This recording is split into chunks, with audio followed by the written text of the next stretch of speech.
EWS আছিলে ক্ৰুচিয়াল ডেটৰ আগৰ হলে চলিব আৰু পিছৰ হলে নচলিব এটো একদম নো টেনশন কাৰণ কোনো চিন্তা কৰিব নালাগে ইয়াত আগৰ পিছৰ কথা নহয় যদি 2024 আৰু 25 ফাইনেন্স ইয়াৰ থাকে তেনে হলে ইয়াত একসেপ্ট কৰি আছে আৰু একসেপ্ট 100% লৈছে কিন্তু পিছত যে কি হ'ব এটো কোনো ক'ব নোৱাৰে যদি ইহতে পিছত চাই যে ভেৰিফাই হ'ব লাগিব কোনে কোনে 14 তাৰিখৰ আগৰ আছে ইহতৰ হ'ব আৰু 14 তাৰিখৰ পিছৰ আছে ইহতৰ নহব তেতিয়া বেলেগ কথা কিন্তু এখিনি কোনে ক'ব নোৱাৰে কিন্তু ইয়াত ইয়েস মাৰিয়ে আছে আৰু আপোনালোকৰ নসিব মই এটা সৰু এটা ভিডিও বনাইছো ভিডিওটো আপুনি চাই লওক ফুল ইনফৰমেশন তাতে দিয়া আছে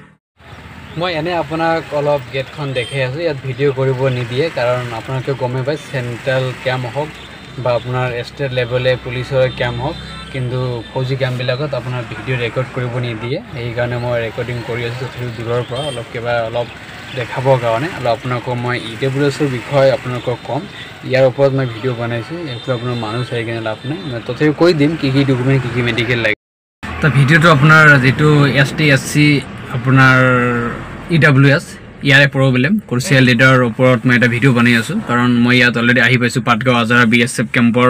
গেটৰ সন্মুখত তাতে অলৰেডি ভিডিও ইমান বনাব নিদিয়ে আপোনালোকে গমে পাইছে যে BSF কেম্প CRP কেম্পৰ কথা নহয় সেন্ট্ৰাল ষ্টেট লেভেল যিবিলাক ফৌজি কেম্প থাকে ইহঁতক ভিডিও ৰেকৰ্ডিং কৰিবলৈ নিদিয়ে তথাপিও মই কিবা এটা অলপ ৰেকৰ্ডিং কৰি আনিছো কাৰণ মানুহৰ পৰা শুনা মতে আৰু কিছুমান আছে ভিডিওটো নাহে বুলি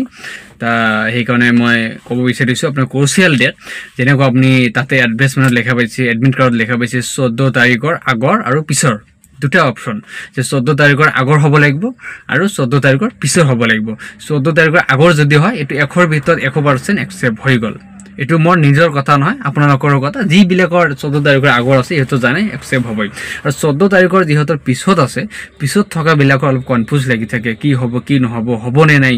তাৰ পিছত কি কৰিলে মই ভিতৰৰ পৰা যিবিলাক কালি ডকুমেন্ট ভেৰিফাই হৈছিল EWS ৰ আপোনাৰ 13 তাৰিখ আছিল ইয়াত কেইজন মান বাহিৰত আহিলে মই এহতক কলো দাদা কেনেকৈ হৈ আছে ইহতে কৈছে EWS যে আছে EWS মানে ST SC বিলাকৰ বেলেগ কথা এইবিলাক হ'বই মানে এইবিলাক লবই কোনো অকল খালি প্ৰবলেমটো হ'ব EWS ৰ ওপৰত নিৰ্ভৰ কৰিব কাৰণ ইহতৰ কাৰণে 100% OBC ST EWS টো আমাৰ কাৰণে অলপ দিগদাৰ আপোনালোকে গমে পাইছে জেনাৰেল কাষ্টৰ পৰা EWS এটো কি অপচন থাকে তে ইহতে ক'লে যে EWS লয় কিন্তু তাতে ES নো অপচন থাকে যেনেকৈ জেনাৰেল আৰু EWS MOBC OBC ST SC এইবিলাক কাষ্ট তাতে এখন ফৰ্ম দিয়ে অফলাইন ফৰ্ম এই ফৰ্মখন ফিল আপ কৰে আৰু ফৰ্মত EWS কিন্তু ঠিকে ES মাৰি আছে কিন্তু কম্পিউটাৰত ইহতে যে টাইপিং কৰি আছে ইয়াত ES নো মাৰি আছে কি এটো আমি দেখা নাই মনিটৰ ইহতৰ ফালে আমি মনিটৰ দেখা পোৱা নাই কিন্তু তাৰ ভিতৰত ইহতে আশাবাদী যে এটো EWS হ'ব বুলি আৰু এজন বিলে 25ত বনাইছিলে মানে এই বছৰৰ ইহতক এখন কৈছে যে এখন নহব 24-25 লাগিব যিখন কলমেৰ আপোনাৰ লেখা থাকিব আপোনাৰ 23-24 আৰু আপোনাৰ ওপৰত টাইপিং কৰা থাকিব 24 আৰু 25 মানে 23-24 তাৰ পিছত 24-25 মানে টোটাল থাকিব 23-24-25 এনেকা অপচন থাকিব হয়তো আপোনালোকে গম পাইছে মানে যিবিটো 2024 ত বনাইছে ইখন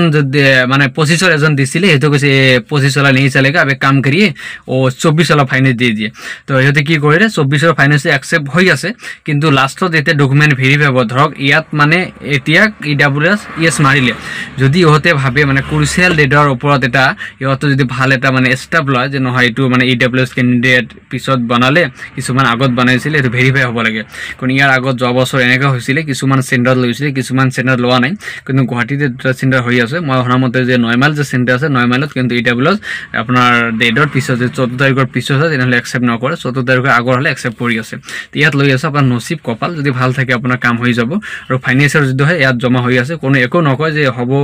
কো নকয় যে নহব বুলি হৈ আছে কিন্তু পিছত লাষ্ট লৈকে দেখা যাব এটা ফাইনাল মেৰিট লিষ্ট দিব বুলি কিন্তু 100% ৰ ভিতৰত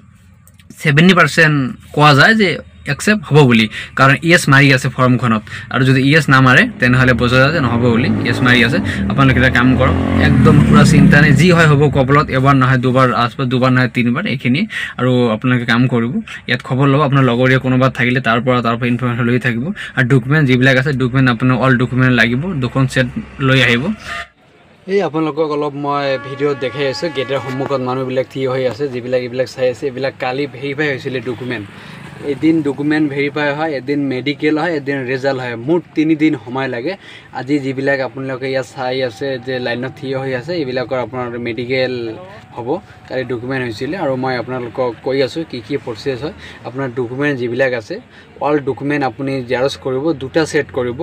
আৰু আপোনাৰ school document, identity proof, domicile, EWI যিবিলাক আছে, যি ধৰণৰ ডকুমেণ্ট আপোনালোকক লাগিব আৰু আনিব লাগিব, 2টা ছেট জেৰক্স কৰিব। আৰু আপোনাক ইয়াত আহিব, আপোনালোকৰ ৰিপৰ্টিং টাইম 6টা বজাত দিয়া থাকিলে 6টা বজাত আহিব। এইটো মই আজৰা পাটগাঁৱৰ কথা কৈছোঁ, BSF কেম্প। ইয়াত আপোনালোকৰ ডকুমেণ্ট লৈ আহিলে, বাকী এডমিট কাৰ্ড আনিলে, ইয়াত অকল গেটত এডমিট কাৰ্ড আৰু যিকোনো এটা ID proof, date of birth, photo এইবিলাক মেচ হ'ব লাগিব। আপোনাৰ ফটো আৰু ডেট অফ বাৰ্থ আৰু নামবিলাক যে আপুনি হয় নে বেলেগে হয়। ইয়াত আপুনি আজি ঢুকিলে ধৰক ডকুমেণ্ট ভেৰিফাই হৈ গ'ল, আপোনাৰ আজি আপোনাক ছুটি দিলে, আপুনি আকৌ কালি ৰাতিপুৱা 6টা বজাত আহিলে, কালি আপোনাৰ মেডিকেল হ'ল, আপোনাৰ মুঠ 2 দিন হ'ল। তাৰপিছত আপোনাক এৰি দিলে, কিন্তু 10টাৰ আগত এৰি দিয়ে, 10টাৰ পিছত আপোনাৰ তাতে ভিতৰত নাৰাখে। যিখিনি কাম হয় হ'ব, যিখিনি কাম বাকী থাকে নেক্সট দিনা কৰিব। এদিন আপোনাৰ ডকুমেণ্ট ভেৰিফাই, এদিন আপোনাৰ মেডিকেল, আৰু আপোনাৰ 3 নম্বৰ দিন মানে যিদিনা 3 দিন পৰিব, সেইদিনা আপোনাৰ ৰিজাল্ট হ'ব, আপুনি পাছ কৰিলে নে ফেইল কৰিলে। যদি আপুনি পাছ কৰিলে আপোনাৰ পাছ কৰা ৰিচিপ্ট দিলে, আৰু যদি আপুনি ফেইল কৰিলে তেনেহ'লে কি কৰিব, ফেইল কৰা আপোনাক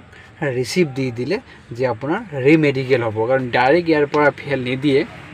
আৰু মেডিকেলৰ চান্স 2বাৰ থাকে। সেইকাৰণে যে এবাৰ ৰিমেডিকেলৰ কাৰণে দি দিব আপোনালোকৰ নেক্সট টাইমত, মানে আকৌ এবাৰ আপুনি চেক কৰিব যে বেলেগ ডক্টৰ। আপুনি যদি পাছ হয় তেনেহ'লে আপোনাৰ ভাল, আৰু আপুনি ফেইল হ'লে তথাপিও ভাল। আপোনাৰ যি আছে ভাল বেয়া আপুনি ভালে ভাবিব। এইখিনি ভিডিঅ' ভাল লাগে লাইক কৰক, শ্বেয়াৰ কৰক, চেনেল যদি নতুন ছাবস্ক্ৰাইব কৰি দিয়ক। Thank U.